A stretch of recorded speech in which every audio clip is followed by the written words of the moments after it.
Bernardo, je sens qu'il veut me dire quelque chose. Bernardo, je te signale que j'ai une veuve, un orphelin à délivrer, ils sont encore sous le joug du commandant Monasterio, alors dépêche-toi. Parle, je t'écoute. Un serveur dans un restaurant. Lynn Renault en meneuse de revue, non plus. Un PD. Ah, un PD. Une folle, une tante, une tata circoncise. Ta. Eh, oh, moi aussi je peux faire des mauvais gestes, hein. Oui. Aïe. Bras. Ta bras. Carnaval, tabra carnaval. Non, fête, gaieté. Tabra, gaieté. Bon. Oui, les plantes, oui, je sais. Bon, j'aime bien m'entourer de plantes parce que je trouve, je sais pas, il y a un côté harmonieux, une déstructuration des formes alliée à la pureté. Bon, mais quoi alors, quoi? Parle maintenant. Mais enfin, Bernardo, tu es stone? Tu veux nager la brasse dans les plantes vertes? Vertes. Toutes vertes. Ta, bras, gaieté, toutes vertes. Oh, bah oui. Merci, Bernardo. Parfois, je me dis qu'il ne lui manque que la parole.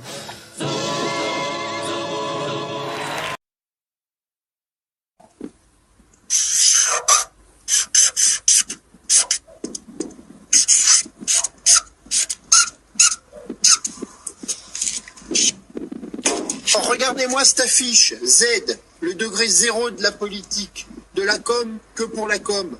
Alors, Zemmour, nouveau Zorro ou agentionniste?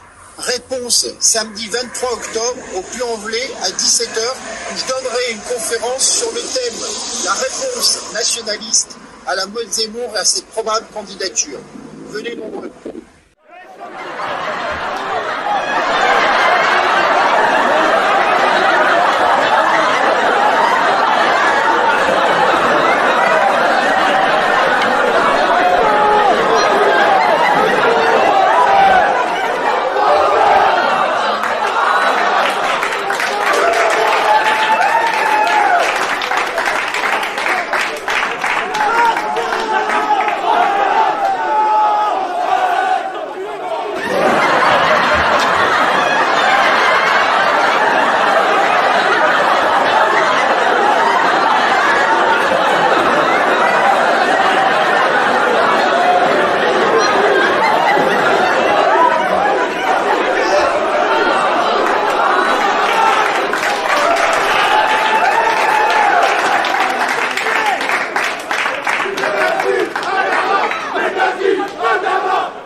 La cucaracha ya no puede caminar porque no tiene, porque le falta marihuana que fumar.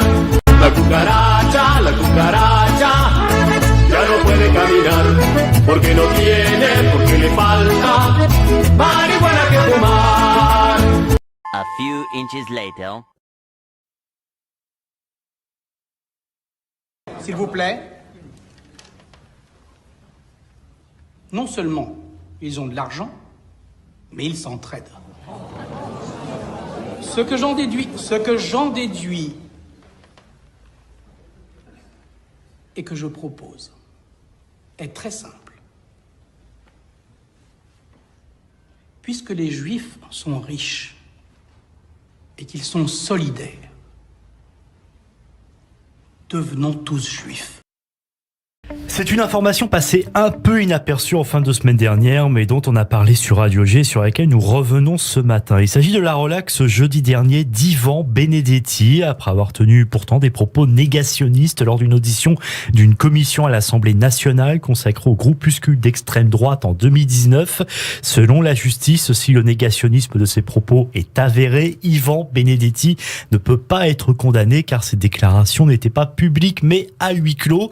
Alors c'est l'occasion de de revenir ce matin sur cet homme peu connu du grand public, contrairement au Soral et autres Dieudonné, et pourtant l'une des figures les plus actives de l'extrême droite française, coutumier des déclarations antisémites et négationnistes depuis des années, et également habitué des prétoires. Alors qui est Yvan Benedetti?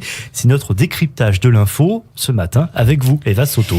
Yvan Benedetti débute dans un mouvement scout au sein de ce que l'on appelle la Nouvelle Droite, qui se présente comme un néoconservatisme à la française. Puis, il devient le bras droit de Pierre Sidos, fondateur en 1968 de l'Œuvre française, dont il a été le président à vie jusqu'en 2012.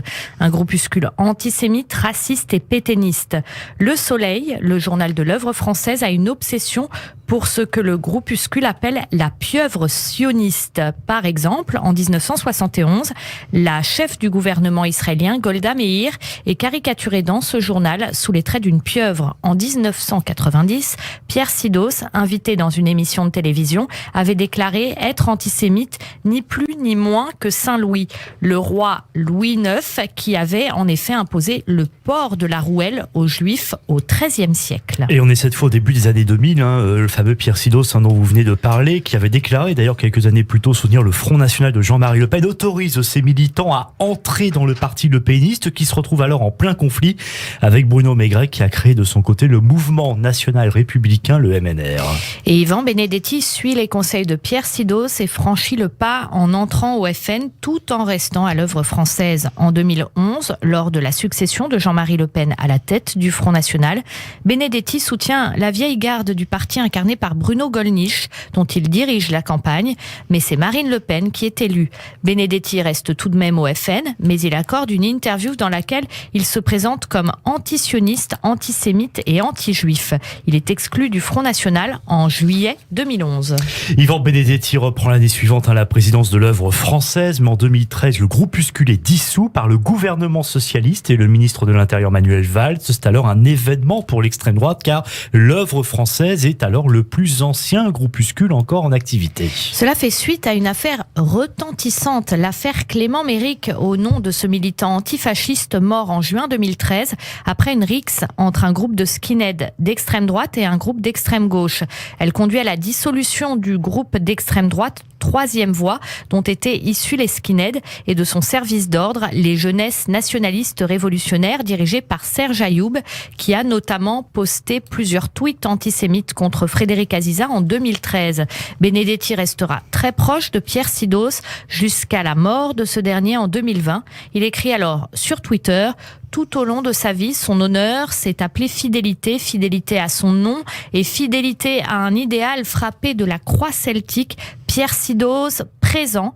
Pour rappel, mon honneur s'appelle fidélité, était la devise de l'ASS. En 2014, lors des élections municipales, Yvan Benedetti et un autre ancien du FN, Alexandre Gabriac, se présentent à Vénissieux dans le Rhône. Ils obtiennent plus de 10% des suffrages. Benedetti est élu au conseil municipal, mais le scrutin est annulé quelques mois plus tard et Benedetti est déclaré inéligible.